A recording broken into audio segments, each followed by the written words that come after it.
Class 10 গতদিন আমাদের চলতরিতের কিছু উদাহরণ, কুলম্বের সূত্র, তারপর আধানের একক, সেই এককগুলির সংজ্ঞা, SI, CGS, stat, coulomb, ESU, ওগুলোর সংজ্ঞা হয়েছিল। ঠিক আছে, আজ আমরা কিছু আরও চলতরিতের আরও একটু কিছু ছোট ছোট বিষয়গুলো জানবো। কি একটা আছে তড়িৎ বিভব, আর একটা রয়েছে বিভব পার্থক্য।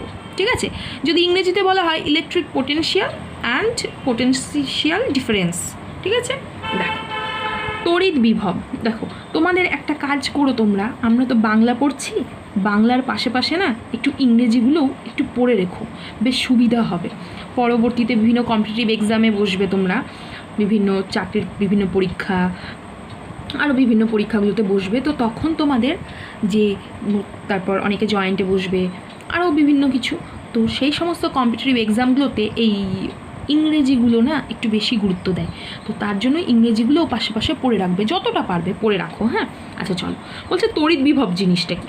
তড়িৎ বিভব হচ্ছে কোনো তড়িতাহিত বস্তুর তড়িৎ বিভব বলতে এমন এক তড়িৎ অবস্থা বোঝায় যার দ্বারা বোঝা যায় ওই বস্তু অন্য কোনো বস্তুকে তড়িৎ দেবে, নতুবা অন্য কোনো বস্তু থেকে তড়িৎ নেবে। ঠিক আছে, মানে সেই বস্তুটা অন্য কাউকে তড়িৎ দেবে না অন্য কোনো বস্তুর থেকে তড়িৎ নেবে, গ্রহণ করবে, এইটা বোঝায়, এই অবস্থাটাকেই বলা হয় তড়িৎ বিভব। তো তড়িৎ বিভব দু রকমের হয়, কি বলছে, যথা উচ্চ বিভব বা পজিটিভ বিভব ও নিম্ন বিভব বা নেগেটিভ বিভব। উচ্চ বিভবকে কি বলা হয়? পজিটিভ, মনে থাকবে উচ্চ বিভব মানে প্লাস, আর নিম্ন বিভব মানে নেগেটিভ। এই যে নিম্ন দন্তের ন, নেগেটিভের দন্তের ন, বেশ মুখস্থ হয়ে গেল। তারপরে দেখো এখানে বসে, এই যে যখন শুনছো তোমরা, এখানে বসেই তোমরা না একদম মনে করার চেষ্টা করে নেবে। হ্যাঁ, আর খাতা বের করবে, খাতা বের করে লেখার চেষ্টা করবে আমি যখন লিখবো, আর এটা যেহেতু আমি পড়ছি তো তাই পড়াটা মন দিয়ে দেখবে। হ্যাঁ, আর তোমাদের কাছে যা যা বই আছে সেই অনুযায়ী পড়াশোনাটা করবে। এইটা একবার দেখে নিয়ে তারপর নিজেদের বই থেকে পড়াগুলো করবে। আচ্ছা, তো উচ্চ বিভব জিনিসটা কি? যে শক্তির জন্য কোনো পজিটিভ তড়িৎগ্রস্ত বস্তু তার পজিটিভ তড়িৎ কোনো নিস্তড়িত বা কোনো নেগেটিভ তড়িৎগ্রস্ত বস্তুর মধ্যে সঞ্চালন করে, সেই শক্তিকে উচ্চ বিভব বা পজিটিভ বিভব বলে। আরেকবার পড়ি, বলছে উচ্চ বিভবটা জিনিসটা কি? যে শক্তির জন্য কোনো পজিটিভ তড়িৎগ্রস্ত বস্তু, কোনো পজিটিভ তড়িৎগ্রস্ত বস্তু তার পজিটিভ তড়িৎ মানে তার প্লাস কোনো নিস্তড়িত বা কোনো নেগেটিভ তড়িৎগ্রস্ত বস্তুর মধ্যে, মানে যার মধ্যে কোনো তড়িৎই নেই সেই বস্তুটাকে বলা হয় নিস্তড়িত। সে প্লাসও নয় মাইনাসও নেই, মানে তার মধ্যে না প্লাস বেশি আছে না মাইনাস বেশি আছে, তার মানে সে ঠিক, মানে প্রোটন সংখ্যা আর ইলেকট্রন সংখ্যা সমান। এইরকম পরমাণু তো নিস্তড়িত হয়, তাই না, এরকম কণা, তো সেই নিস্তড়িতকে পজিটিভ তড়িৎ দিতে পারে, বা কোনো নেগেটিভ যে আছে সেই নেগেটিভকেও তড়িৎ দিতে পারবে। হ্যাঁ, পজিটিভকে তড়িৎ দিতে পারবে না। কেন তড়িৎ দিতে পারবে না? কারণ প্লাস প্লাস তো পরস্পরকে বিকর্ষণ করবে, তাই না? তো কোনো নেগেটিভ তড়িৎগ্রস্ত বস্তুর মধ্যে সঞ্চালন করে, সেই শক্তিকেই উচ্চ বিভব বা পজিটিভ বিভব বলে। ঠিক আছে, তারপরে দেখো নিম্ন বিভবটা কাকে বলে। বলছে যে শক্তির জন্য নেগেটিভ তড়িৎগ্রস্ত বস্তু তার নেগেটিভ তড়িৎ মানে তার ঋণাত্মক তড়িৎ কোনো নিস্তড়িত বা কোনো পজিটিভ তড়িৎগ্রস্ত বস্তুর মধ্যে সঞ্চালন করে, সেই শক্তিকে নিম্ন বিভব বা নেগেটিভ বিভব বলে। ঠিক আছে, এইটুকু সবাই মুখস্থ করতে পারবে, খুব সোজা জিনিস। বেশ, তারপরে দেখো কি বলছে, তড়িৎ বিভবের পরিমাপ, মেজারমেন্ট অফ ইলেকট্রিক পোটেনশিয়াল। কি বলছে? অসীম দূরত্ব থেকে, অসীম দূরত্ব মানে জানি তো সেই ইনফিনিটি, অসীম, যার কোনো সীমা নাই, বহু দূর বহু দূর বহু দূর। যেমন দেখো আমরা 1 2 3 4 5 6 এভাবে সংখ্যা যদি বলতে থাকি, যতই যাই না কেন, যতই বলি না কেন, সংখ্যা কি শেষ হবে? দেখো 5 6 7 8 আরও কোটি কোটি, তুমি একটা প্রচুর বড় সংখ্যা বলো, তার সঙ্গে আরও 1 যোগ করে দাও, আরেকটা সংখ্যা হয়ে গেল, তো তারও সঙ্গে আরও 1 যোগ করে দাও, আরেকটা সংখ্যা হয়ে গেল, তাই না? তার মানে সংখ্যার কোনো শেষ নেই, এটিও অসীম। তো সেই রকম অসীম দূরত্ব থেকে, আমরা তো জানি না আমাদের মহাবিশ্ব কত দূর বিস্তৃত, সেটাকে অসীম ধরি, তো অসীম দূরত্ব থেকে একক ধনাত্মক মানে পজিটিভ আধানকে অসীম দূরত্ব থেকে একক ধনাত্মক পজিটিভকে, হ্যাঁ, আধানকে তড়িৎ ক্ষেত্রের, কোনো একটা তড়িৎ ক্ষেত্র আছে, ধরো কোনো একটা ছোট্ট একটা জায়গা তড়িৎ ক্ষেত্র আছে, হ্যাঁ, এইটা হয়তো এইটুকু অঞ্চল হয়তো তড়িৎ ক্ষেত্র অঞ্চল, মানে এর চারিদিকে তড়িতের প্রভাব আছে। তো অসীম দূরত্ব, ইনফাইনাইট অসীম দূরত্ব থেকে একটা পজিটিভ কণাকে এই তড়িৎ ক্ষেত্রে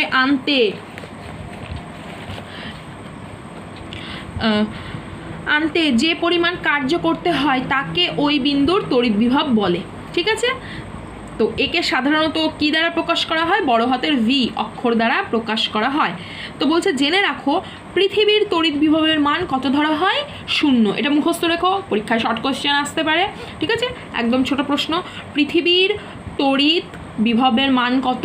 0। আর তড়িৎ বিভবকে কোন অক্ষর দ্বারা চিহ্নিত করা হয়? বড় হাতের ভি। ঠিক আছে, আর কি বলছে? পজিটিভ তড়িৎ আধান, তাই না? এখানে বলছে অসীম দূরত্ব থেকে প্লাস কিউ, কারণ পজিটিভ কিউ একক ধনাত্মক তড়িৎ আধানকে তড়িৎ ক্ষেত্রের একটি বিন্দুতে আনতে যদি ডব্লিউ পরিমাণ কার্য করতে হয় তবে ওই বিন্দুতে তড়িৎ বিভবের পরিমাণ হবে ভি ইকুয়াল টু কার্য বাই তড়িৎ আধানের পরিমাণ। ঠিক আছে, তাহলে W equal to V into Q করা যায় না? ডব্লিউ ইকুয়াল টু কী করা যায়? ভি ইন্টু কিউ, ভি আর কিউ গুণ হয়ে গেল, অর্থাৎ ডব্লিউ ইকুয়াল টু কী ধরেছিলাম? কৃতকার্য সমান কত হবে? তড়িৎ বিভব গুণিত আধান, তড়িৎ বিভব গুণিত আধান। তার মানে এইটা দিয়ে আমি এই চলতড়িতের আমাদের বিভিন্ন ছোট ছোট গাণিতিক সমস্যা দেবে, সেই সমস্যাগুলো সমাধান করতে পারবো এই রাশিগুলো থাকলে। তাহলে তড়িৎ বিভব ইকুয়াল টু কী বলা যায়? কৃতকার্য বাই আধান। কার্য এবং আধান উভয়েই স্কেলার রাশি হওয়ায় তড়িৎ বিভবও কী রাশি? স্কেলার রাশি। আচ্ছা, স্কেলার রাশি মানে কি? যে রাশির শুধুমাত্র মান আছে, কোনো দিক নেই। হ্যাঁ, যেমন দোকানে গিয়ে বলি 5 কেজি চাল দাও, তাহলে 5 কেজি চাল আমি তো বলবো না 5 কেজি পূর্ব দিকে চাল দাও, 5 কেজি চাল পূর্ব দিকে দাও, এটা তো বলাটা অর্থহীন, তাই না? বোকামো। কিন্তু আমরা যদি বলি 5 মিটার যাও, তো তোমাকে তৎক্ষণাৎ জিজ্ঞাসা করবে 5 মিটার কোন দিকে যাব? সামনে, পেছনে, ডানে, বাঁয়ে, কোন দিকে? উপরে, তাই তো, না নিচের দিকে? নিচের দিকে মানে ভূমি খুঁড়ে, মাটি খুঁড়ে তার নিচের দিকে যেতে হবে, আর যদি কুয়ো থাকে তাহলে তার ভেতরে, এরকম কোনো কিছু। ঠিক আছে, মানে গভীর কোনো জিনিস। তো তোমাকে তৎক্ষণাৎ বলবে যে তো যার দিক আছে, মান আছে, সেটা ভেক্টর রাশি, আর যার শুধুমাত্র মান আছে সেটা স্কেলার রাশি। তো তড়িৎ বিভব কী রাশি? স্কেলার রাশি। এবারে তড়িৎ বিভবের মাত্রা, যেহেতু কার্য বাই আধান, কার্যের মাত্রা কি? ml2 t-2 কার্যের মাত্রা। কেন? কাজ ইকুয়াল টু কি? কাজ ইকুয়াল টু বল গুণিত সরণ, এইভাবেও বের করতে পারো। ঠিক আছে, আর না হলে এটা আপাতত মুখস্থ রাখো। আর আধানের মাত্রা কি? আধানের মাত্রা হচ্ছে এ আর টি। ঠিক আছে, এ টি। এ মানে হচ্ছে অ্যাম্পিয়ার, আর টি মানে হচ্ছে, আচ্ছা টি মানে হচ্ছে, টি তো সময় আমরা জানি, এটি। ঠিক আছে, এই এটিটা কেন আসছে পরবর্তীতে আবার পড়বো আমরা। হ্যাঁ, তাহলে কি পেলাম? তড়িৎ বিভব ইকুয়াল টু কী পেলাম? কৃতকার্য বাই আধান। এগুলো ঝরঝরে যেন মুখস্থ থাকে। হ্যাঁ, এবারে বিভব পার্থক্যের ধারণা কি বলছে? বলছে চিত্রে এ আর বি দুটি পাত্র দুটিতে বিভিন্ন উচ্চতায় জল ভরা হয়েছে। দেখো, একটাতে উচ্চতা, একটা কম। তো এই পাত্রে জলতলের উচ্চতার মাঝখানে একটা পাইপ দিয়ে বন্ধ করা আছে, স্টপ কর্ক বলে, মানে বন্ধ করা, মানে এটাকে স্টপ করে রেখেছে, থামিয়ে রেখেছে। আর বলছে এ পাত্রে জলতলের উচ্চতা বি পাত্রের চেয়ে বেশি, বি পাত্রের চেয়ে এ পাত্রে জলতলের উচ্চতা বেশি। স্টপ কর্কটি খুললে জল এ পাত্র থেকে বি পাত্রে প্রবাহিত হয় এবং ওই প্রবাহ ততক্ষণ পর্যন্ত চলে যতক্ষণ না উভয় পাত্রে জলতলের উচ্চতা সমান হচ্ছে। জল প্রবাহের অভিমুখ পাত্র দুটিতে জলের পরিমাণের উপর নির্ভর করে না, তাই তো? জল প্রবাহের অভিমুখ পাত্র দুটিতে জলের পরিমাণের উপর নির্ভর করে না, শুধুমাত্র পাত্র দুটিতে জলতলের পার্থক্যের উপর নির্ভর করে। মানে এই পাত্রে বেশি জল আছে না এই পাত্রে কম জল আছে তার উপর নির্ভর করে না, জলতলের উচ্চতার উপর নির্ভর করে। ঠিক আছে, কতটা জলতলের কতটা পার্থক্য তার উপর নির্ভর করে প্রবাহ কোন দিক থেকে কোন দিকে হবে। তারপর দেখো বলছে ঠিক, আচ্ছা তোমরা তো দেখতে পাচ্ছ না, আচ্ছা দেখো, ঠিক আছে, বলছে ঠিক তেমনি দুটি আহিত বস্তুকে পরিবাহী দিয়ে যুক্ত করলে ধনাত্মক আধান উচ্চ বিভব থেকে নিম্ন বিভবের দিকে প্রবাহিত হবে। নিম্ন বিভব মানে কি? ঋণাত্মক প্রবাহিত হয়। কোন দিক থেকে কোন দিকে মনে থাকবে? ধনাত্মক আধান ধনাত্মক উচ্চ বিভব থেকে নিম্ন বিভবের দিকে, মানে ধনাত্মক থেকে ঋণাত্মকের দিকে প্রবাহিত হয়। বস্তু দুটিতে আধানের পরিমাণের ওপর তড়িৎ প্রবাহের অভিমুখ নির্ভরশীল নয়, মানে কত বেশি আধান আছে সেটার উপর নির্ভরশীল নয়, বিভব পার্থক্য। ঠিক আছে, তাই বিভব পার্থক্যকে জলতলের উচ্চতার পার্থক্যের সঙ্গে এবং মোট আধানকে মোট জলের পরিমাণের সঙ্গে তুলনা করা যায়। ঠিক আছে, তো বিভব পার্থক্য জলতলের যে উচ্চতার পার্থক্য তার সঙ্গে তুলনা করা যেতে পারে। এবারে সংজ্ঞাতে চলে আসি। বিভব পার্থক্যের পরিমাপ বলছে একটি একক ধনাত্মক আধানকে তড়িৎ ক্ষেত্রের এক বিন্দু থেকে অন্য বিন্দুতে, একটি একক ধনাত্মক আধানকে যখন তড়িৎ বিভব পড়েছিলাম তখন কি অসীম দূরত্ব থেকে একক ধনাত্মক আধান, তাই তো, তড়িৎ ক্ষেত্রের কোনো বিন্দুতে আনতে যে পরিমাণ কার্য। আর এখানে কি বলছে একটি একক ধনাত্মক আধানকে তড়িৎ ক্ষেত্রের এক বিন্দু থেকে অন্য বিন্দুতে নিয়ে যেতে যে কার্য করতে হয় তাকে ওই বিন্দু দুটির বিভব প্রভেদ বা বিভব পার্থক্য বলে। তাহলে যদি বেশি কাজ করতে হয় তাহলে বলবো বিভব পার্থক্যও বেশি, যদি কম কাজ করতে হয় তাহলে বিভব পার্থক্য কম। তাহলে বেশি কাজ করতে হলে কি মনে হচ্ছে কষ্ট বেশি হবে, আর কম কাজ করতে হলে কম কষ্ট হবে, তো সেই হিসেবে একটু পড়ে রাখবে, বুঝে নিও। ধরি কোনো তড়িৎ ক্ষেত্রের এ বিন্দুর বিভব VA আর বি বিন্দুর বিভব VB, যদি এ বিন্দু থেকে বি বিন্দুতে কিউ পরিমাণ ধনাত্মক আধানকে আনতে WAB কার্য করতে হয় তবে ওই বিন্দু দুটির মধ্যে বিভব প্রভেদ হবে VB মাইনাস VA সমান এই যে কার্য বাই আধান WAB বাই কিউ, এর পার্থক্যটাই হবে এটা। তো এই সমীকরণ থেকে বোঝা যায় যে WAB ধনাত্মক হলে, WAB যদি ধনাত্মক হয় তার মানে VB বড় হবে VA এর থেকে, আর WAB ঋণাত্মক হলে VB থেকে VA বড় হবে, VB ছোট VA বড় হবে। আর VAB শূন্য হলে মানে WAB শূন্য হলে মানে যদি কোনো কাজই না করতে হয় তার মানে VB ইকুয়াল টু VA হবে, মানে এর যা বিভব প্রভেদ হবে এই প্রান্তের বিভব প্রভেদও তাই হবে। এটা একটু আমরা এবারে খাতায় কলমে একটু বোঝার চেষ্টা করি। হ্যাঁ, দেখো কি কি পড়েছি। উচ্চ বিভব তড়িৎ বিভব পড়লাম আমরা, তড়িৎ বিভব পড়লাম। তড়িৎ বিভবের পর কি পড়লাম? উচ্চ বিভব নিম্ন বিভব। উচ্চ বিভব নিম্ন বিভব কারই, এরই দুটো অংশ, দুটো প্রকার। তো তড়িৎ বিভব কাকে বলে?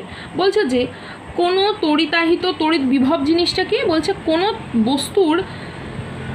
তড়িতাহিত বস্তুর মানে তার ভিতরে তড়িৎ আছে, বস্তুর তড়িৎ বিভব বলতে এমন এক তড়িৎ অবস্থা যার দ্বারা বোঝা যায় যে ওই বস্তু অন্য কোনো বস্তুকে তাপ দেবে না ওই বস্তুর থেকে ওই বস্তুর থেকে তড়িৎ নেবে নাকি বস্তুকে তড়িৎ দেবে। ঠিক আছে, এটা হচ্ছে তড়িৎ বিভব। তো তড়িৎ বিভবের দুটো, একটা উচ্চ বিভব নিম্ন বিভব। উচ্চ বিভব কি? উচ্চ বিভব হচ্ছে প্লাস আর নিম্ন বিভব হচ্ছে মাইনাস। তো কোনো পজিটিভ তড়িৎযুক্ত কণা যদি কোনো নিস্তড়িৎ বস্তু বা কোনো ঋণাত্মক বস্তুকে তড়িৎ দেয়, তড়িৎ সঞ্চালন করে, তাহলে সেই বস্তুটাকে বলবো উচ্চ তড়িৎ বিভব। আর যদি কোনো ঋণাত্মক তড়িৎগ্রস্ত কণা যদি কোনো পজিটিভকে বা কোনো নিস্তড়িৎকে যদি তড়িৎ দেয় তবে সেটাকে বলবো নিম্ন বিভব। হলো, তারপরে এসেছে তড়িৎ বিভব পরিমাপ কাকে বলবো। তড়িৎ বিভবের যে পরিমাপ, এই যে তড়িৎ বিভব এর পরিমাপের সংজ্ঞাটা কি করে বলবো? তড়িৎ বিভবের পরিমাপের সংজ্ঞা, তড়িৎ বিভব অবস্থাটা তো বুঝলাম যে কোনো বস্তুকে তড়িৎ দেবে বা নেবে। আর কাকে বলে যদি বলি, বলছে যে একটি পজিটিভ তড়িৎ আধানযুক্ত কণা, একটি একক ধনাত্মক তড়িতাধানযুক্ত কণাকে অসীম দূরত্ব থেকে কোনো একটা তড়িৎ ক্ষেত্রে মধ্যে আনতে যে পরিমাণ কার্য করতে হয় তাকে ওই বিন্দুর তড়িৎ বিভব বলে। তার এর সঙ্গে আমরা কি জানলাম যে পৃথিবীর তড়িৎ বিভব কত হয়? পৃথিবীর তড়িৎ বিভবের মান 0 হয়। পৃথিবীর তড়িৎ বিভবের মান কত হয়? তড়িৎ বিভবের মান 0 হয়। ঠিক আছে, আচ্ছা। আর এই তড়িৎ বিভবকে কি চিহ্ন দ্বারা প্রকাশ করা হয়? বড় হাতের V। তার মানে বড় হাতের V সমান এখানে বলছে কৃতকার্য বাই আধানের পরিমাণ বাই আধান। কৃতকার্য কি? এই যে ওই পজিটিভ তড়িৎ আধানযুক্ত কণাকে অসীম দূরত্ব থেকে যে একটা তড়িৎ ক্ষেত্রের মধ্যে আনতে যে পরিমাণ কাজ করতে হয় সেই কাজের পরিমাণ, আর বাই আধান আধান মানে ওই যে আধানটাকে আনবো সেই আধানের পরিমাণ। তার মানে কৃতকার্যকে ডব্লিউ দ্বারা যদি চিহ্নিত করি আর আধানকে যদি কিউ দ্বারা চিহ্নিত করি তাহলে কি লিখতে পারবো, V equal to W by Q. তার মানে এখান থেকেই লিখতে পারবো V into Q equal to W, বা এখানেই লিখতে পারবো ডব্লিউকে ঘুরিয়ে যদি লিখি ভি ইন্টু কিউ। তার মানে ডব্লিউ ইকুয়াল টু কী জানি, ডব্লিউ ইকুয়াল টু তো আমরা জানি কৃতকার্য, তাই না? তার মানে কৃতকার্যকে আমরা কি বলে লিখতে পারবো, তড়িৎ বিভব গুণিত আধান, এইভাবে লিখতে পারবো। তাহলে এইটা মুখস্থ থাকলে আমাদের যে চলতড়িতের বিভিন্ন ছোট ছোট অঙ্কগুলো আমরা করতে পারবো। এবং এখানে কৃতকার্য স্কেলার রাশি, আধানও স্কেলার রাশি, তাই তড়িৎ বিভবও কী রাশি হবে, স্কেলার রাশি হচ্ছে। তড়িৎ বিভব কী রাশি, এটিও স্কেলার রাশি হচ্ছে। এবারে আমরা এর মাত্রা পড়লাম। মাত্রা কি পড়লাম, মাত্রা পড়লাম যে কার্য বাই সময়। তো কার্যের মাত্রা কি, ml/2t-2। এম মানে হচ্ছে ভর, এল মানে হচ্ছে দৈর্ঘ্য লেন্থ, এম মাস, আর টি হচ্ছে টাইম সময়, আর আধানের কি এটি। ঠিক আছে, সব হচ্ছে থার্ড ব্র্যাকেটের মধ্যে, বন্ধ করে দাও। আচ্ছা, তো মাত্রা সমান হচ্ছে এটা। তো এটাকে কি লেখা যায়, এটাকে লেখা যায় ml/t-3 আর a-1। t-3 কেন, t-2, টি আর একটা নিচে আছে, উপরে গেলে আবার আর একটা মাইনাস হয়ে যাবে, তার মানে -3 আর a-1। ঠিক আছে এটা। আর এবারে বলছে বিভব পার্থক্যের ধারণা তো বুঝতে পারলে যে একটা উচ্চতার উপর নির্ভর করছে। ঠিক আছে, আর যদি আমরা এবারে যদি বিভব পার্থক্যের পরিমাপের হিসাব বলতে চাই, বিভব পার্থক্যের পরিমাপ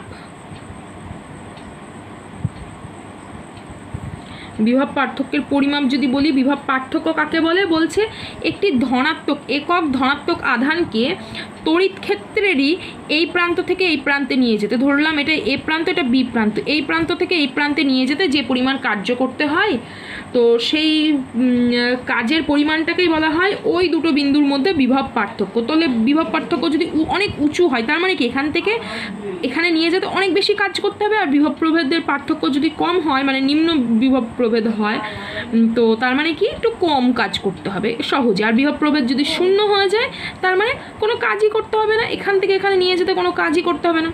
ঠিক আছে, আচ্ছা দেখো এবারে একটু কি করেছি, এখানে একটা বিন্দু নিচ্ছি, এখানে একটা বিন্দু নিচ্ছি। তো ধরলাম এই বিন্দুটা এ, বিন্দুটা বি।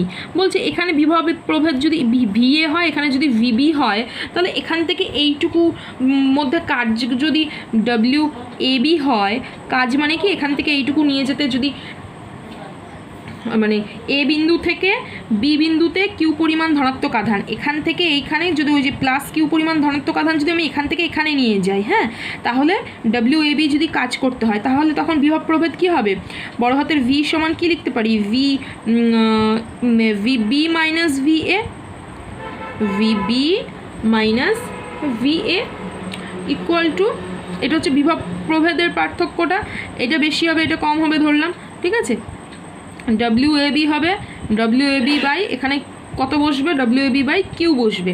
আচ্ছা, তো এখান থেকে আমাদের কিছু বৈশিষ্ট্য বলেছে কি কি, যদি এর মানই 0 হয়ে যায়, যদি ডব্লিউ এ বির মানই 0 হয়ে যায়, তাহলে এইটার মান 0 হলো, মানে এই গোড়াটার মানই 0 হয়ে গেল, তাই না? তো তখন 0 হয়ে গেলে কী হবে, V A B minus V A সমান 0, তাহলে V B equal to V A, মানে এখানে যা বিভব প্রভেদ এখানে বিভব প্রভেদই তাই, একই বিভব প্রভেদ, তাহলে এখানে কোনো কাজই করতে হবে না, একই বিভব প্রভেদ। এইবারে যদি ডব্লিউ এ বি যদি গ্রেটার দ্যান 0 হয়, গ্রেটার দ্যান 0 মানে এর মান যদি ধনাত্মক হয়, এর মান ধনাত্মক হলে কি হবে, তার মানে ভিবি মাইনাস ভিএ এর মানও 0 থেকে বড় হবে, কারণ কিউ এর পরিমাণ তো কোনো চেঞ্জ হবে না, নিচে তো কিউ তো নিচে আছে, নিচে কিউকে যদি স্থির ধরে নিই তাহলে এ তো কোনো চেঞ্জ হচ্ছে না, এ যদি বড় হয় তাহলে এও বড় হবে, এর মানটাও বড় হবে। ঠিক আছে, তাহলে এর মানটা বড় হলে ভিবি এর মানও ভি এর থেকে বড় হবে, হলো একটা। তাহলে এটা 1 নম্বর হলো, এটা 2 নম্বর হলো। আর একটা কী বলছে, আর একটা যদি বলে যে ডব্লিউ এ বির মান যদি ঋণাত্মক হয়, এটা যদি ঋণাত্মক হয়, ঠিক আছে, নেগেটিভ হয়, নেগেটিভ হওয়ার অর্থ কি, ডব্লিউ এ বির মান লেস দ্যান 0 মানে 0 বড়, ডব্লিউ বি ছোটো, তার মানে কি এই পুরো মানটা এই যে ভিবি মাইনাস ভিএ, এইটার মানটা কী হবে? লেস দ্যান 0, মানে ভিবি লেস দ্যান ভিএ, মানে ভিবি তখন ছোট হবে, ভিএ বড় হবে। ঠিক আছে, দেখো এইটুকু যেন ঝরঝরে করে একটু তৈরি হয়। বেশ, এইটুকু পর্যন্ত তোমাদের পড়া থাকলো। এইটুকু ভালো করে পড়ে লিখে একদম খাতায় লিখে নেবে সুন্দর করে, ঝরঝরে করে।